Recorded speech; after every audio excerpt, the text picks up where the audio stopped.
Hey everybody, it's Dave Juno, the Meniere's Disease Warrior. How y'all doing? I'm doing pretty good for Saturday. Today I want to talk about horror stories and how they affect new people who join support groups. Okay, especially with Meniere's or any vestibular issue. Because there's a lot of new people that join groups and they're just reading posts and comments. And they're new people, and they're seeing all this stuff. And their heads are just probably spinning to begin with, and now they're probably going into warp factor 5. Because a lot of people vent, a lot of people do tell horror stories, and a lot of people ask questions. And when they read questions and then they read the comments, that can lead to panicking, and that can lead to stress, and that can lead to an attack, and that can lead to a whole bunch of different things. It's not what we want to do, especially for the new people. My advice to new people, I don't like using the term newbies, but new people, don't listen to the horror stories, okay? Because it will have you 6 ways from Sunday, okay? I could tell you about a certain experience I had about 20 years ago, okay? This is really before Facebook was around, and the only thing you had was WebMD. I was a smoker, and I quit before my mother passed away, and then I started back up because of stress about a year later after my mother passed away. I started for a couple of months, and I was smoking menthols. And what was happening is after about 3 months, I started coughing blood. I said, there was blood when I coughed up. And I called the doctor and I threw all the cigarettes out. Never had another one after that. I threw all the cigarettes out. And I called the doctor, chest x-ray, MRI, blood test, this and that. It's like, hey, your lungs are clean. There's no spots. There's no nothing.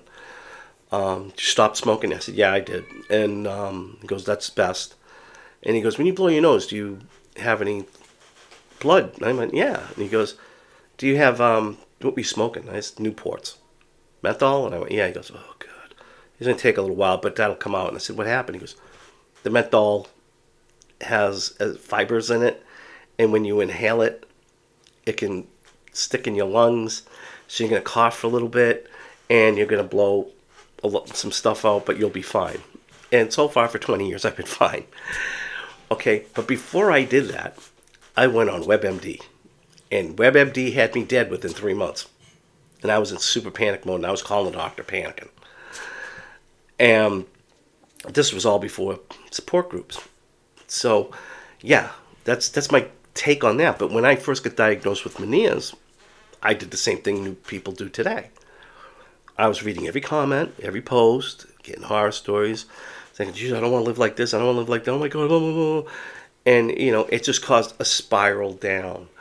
And that was half the reason why I made a video yesterday with chronic illness and anxiety, because they run hand in hand. I learned it the hard way. So I'm trying to teach it so you don't do what I did. So the thing is that don't listen to them. And I said, here's another thing I could tell you about horror stories. And I have, when we were having our first child, Diane and I, maybe it's a little bit too much, but I'm going to say it anyways. One of my sister-in-laws was telling her horror stories about giving birth, to the point where my wife wanted to be knocked out and this and that. And I mean, total panic. I was up for 2 weeks in total panic. Finally got her to calm down, and I had to tell her, my sister-in-law, tell her one more horror story about giving birth, you'll never see us again. And it was the truth. And then the horror stories ended. Diane was fine. 3 kids, beautiful children, not a problem. But the horror stories were what? Making her panic. Stress for a pregnant woman, not good. Okay? It's just like us with Meniere's disease and vestibular migraine. Stress, not a good thing. Panic is stress. So, if we can learn something all from this video, and hopefully it'll calm a lot of new people down, listen, read the posts, read the comments. If you got questions, ask your doctor. email your doctor, text your doctor, contact your doctor's office. Okay? The worst thing you can do is actually start thinking that you have this stuff, because what's going to happen? You're going to go into panic. Okay?